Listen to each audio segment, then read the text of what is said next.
Hi friends, welcome to our channel Kedipet రుచులు.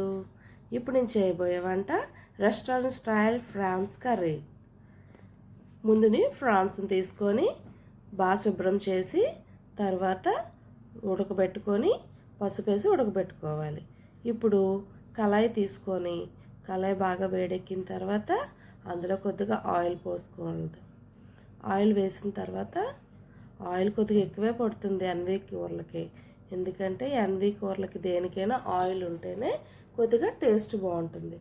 ఇప్పుడు oil వేడెక్కిందో లేదో చూసుకోండి. ఆయిల్ వేడెక్కిన తర్వాత ఉల్లిపాయ పచ్చిమిరపకాయ వేసుకోవాలి.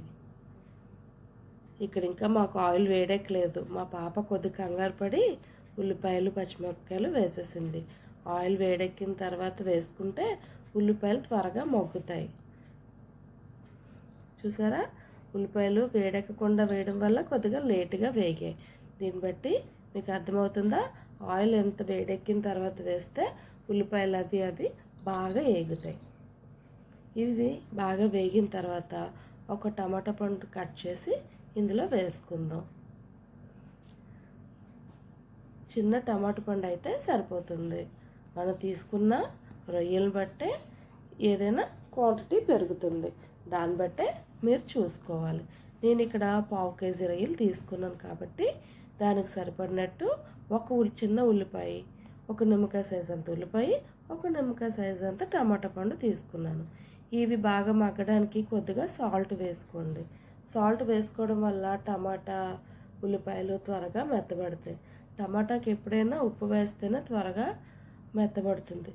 ఇప్పుడు ఉల్లిపాయలు కొద్దిగా పేస్ట్ చేసుకున్నాను నేను. ఆ పేస్ట్ని ఇందులో వేసుకోండి. ఇందులో వేసుకొని బాగా కలపాలి. ఒక 2 ఉల్లిపాయలు తీసుకొని మీరు పేస్ట్ చేసుకోండి. 2 ఉల్లిపాయలు తీసుకుంటే మీకు గ్రేవీ కంటెన్స్ బాగా వస్తుంది. ఇది బాగా వేగిన తర్వాత కొద్దిగా వేగాలి. ఒక 5 నిమిషాలు అలా కలుపుతూ వేయించండి. కలుపుతూ వేయించిన తర్వాత ఇందులో కొద్దిగా అల్లం వెల్లుల్లి పేస్ట్ కూడా యాడ్ చేయండి. 1 స్పూనున్నర అయితే మీకు సరిపోతుంది. ఇది ఫ్రెష్గా తీసుకున్న అల్లం వెల్లుల్లి పేస్ట్ అయితే మీకు బాగుంటుంది. ఏ కూరకైనా అప్పటికప్పుడు చేసుకున్న అల్లం వెల్లుల్లి పేస్ట్ వేసుకుంటే ఆ కూర రుచే వేరండి. ఇప్పుడు కొద్దిగా పసుపు వేసుకుందాం, ఎందుకంటే ఆల్రెడీ మనం రొయ్యల్లో పసుపు వేసుకొని ఉడకబెట్టుకున్నాం కాబట్టి ఎక్కువగా పసుపు ఇందులో వేసుకోకూడదు. జస్ట్ చిటికెడు వేసుకుంటే సరిపోతుంది. ఇవి బాగా వేగిన తర్వాత ఇందులో మనం ఉడకబెట్టిన ఫ్రాన్స్ని వేసుకొని బాగా కలుపుకుందాం. ఇలాగా కలిపినప్పుడు చూసుకోండి, మరి రొయ్యల్ని నొక్కకుండా నెమ్మదిగా కలుపుకోండి. కలుపుకొని బాగా కొద్దిగా వేయించుకున్నట్టయితే అందులో ఉన్న పచ్చివాసన అంతా మీకు పోతుంది. రొయ్యలు అలా కలుపుతూ హై ఫ్లేమ్లోనే పెట్టుకొని కొద్దిగా ఆయిల్ పడితే మీకు అడుగు అంటకుండా బాగా వేగుతుంది. అలా కలుపుతూ వేయించుకున్న తర్వాత ఇప్పుడు ఇందులో కొద్దిగా కారం వేసుకుందాం. నేను 2.5 స్పూన్లు కారం వేసుకున్నాను. మీకు కావలసినంత రుచికి సరిపోయినంత మీ ఇంట్లో ఎంత కారం తింటారో దాన్ని బట్టి చూసుకొని వేసుకోండి. ఎందుకంటే రొయ్యలు కొద్దిగా తీపిగా ఉంటాయి కాబట్టి కారం కొద్దిగా పడితేనే కూరకు రుచి కూడా ఉంటుంది, లేదు అంటే కూర కొద్దిగా తీపి వస్తుంది. ఎప్పుడు రొయ్యల కూరకు మట్టికి కారం మట్టికి కొద్దిగా ఎక్కువే పడుతుందండి. దీన్ని బట్టి మీరు కూర చూసుకొని వేసుకోండి. ఇప్పుడు కొద్దిగా సేపు మూత పెట్టి ఒక 5 నిమిషాలు ఉడికిద్దాం. చూసారా, 5 నిమిషాల తర్వాత ఇలా అవుతుంది. సిమ్మిలో పెట్టి అలా వేయించుకోండి. ఇలా వేగిన తర్వాత అటు ఇటు కొద్ది మీడియం ఫ్లేమ్లో పెట్టి ఇప్పుడు అలా కలుపుతూ ఉండండి, ఎందుకంటే కారము దీనికి పడితే బాగుంటుంది. ఇప్పుడు కొద్దిగా వాటర్ వేసుకుందాం. 1 గ్లాస్ వాటర్ అయితే మీకు సరిపోతుంది.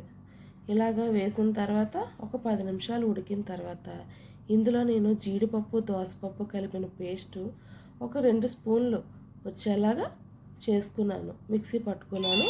అది మీరేమో ఈ కూరలో ఉడుకుతున్నప్పుడు వేసుకోండి. అది వేసుకున్న తర్వాత గరం మసాలా వేసుకొని ఇది నేను ఇంట్లో చేసిన గరం మసాలా. ఇది వేసుకొని బాగా కలపండి.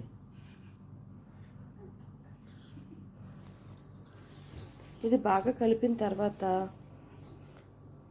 కొద్దిసేపు మూత పెట్టుకోండి.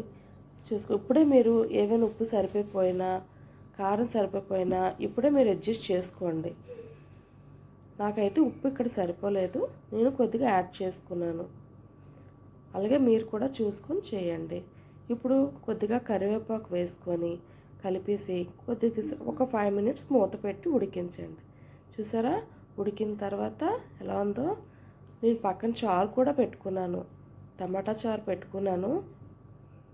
ఎందుకంటే రొయ్యలకి ఈ టమాటా చారు చాలా బాగుంటుందండి.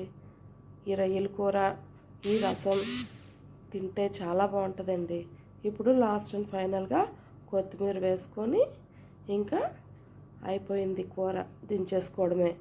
మీరు నా ఛానల్ చూసినట్టయితే లైక్ చేసి సబ్స్క్రైబ్ చేసుకోండి. పక్కన గంట సింబల్ని ప్రెస్ చేయండి. Okay, bye.